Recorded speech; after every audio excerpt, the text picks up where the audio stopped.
నీకు భక్తిగా నమస్కారం చేస్తున్నానయ్యా అని చెప్పేసి సాష్టాంగ నమస్కారం చేశాట. ఎప్పుడైతే ఆ విధంగా స్తోత్రాన్ని చేశాడో నారద మహర్షి వెంటనే శ్రీహరి కళ్ళు తెరిచి నారద మహర్షి వారిని చూసి, నాయన నువ్వు రావడానికి కారణం ఏమిటయ్యా? నీ కోరిక తప్పకుండా తీరుస్తానయ్యా.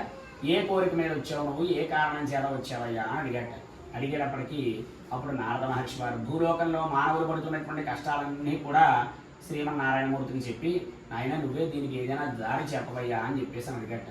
అప్పుడు శ్రీ మహావిష్ణువు, నాయన కలియుగంలో కేవలం నామస్మరణ మాత్రమే చెయ్యాలి, ఎంతసేపు కూడా భజన, లేకపోతే ఆయన పేరుని ఎంతసేపు జపిస్తూ ఉండడం అన్నమాట. శ్రీరామ లేకపోతే ఓం నమో నారాయణాయ, ఓం నమ శివాయ అనేటువంటి మంత్రాలని జపిస్తూ ఉండాలన్నమాట. కానీ మానవ సాధ్యమా? ఒక్క నిమిషం కనుక ఖాళీ దొరికిందనుకోండి, ఇతరమైనటువంటి వ్యాపకాల గురించే మాట్లాడుతూ ఉంటాం.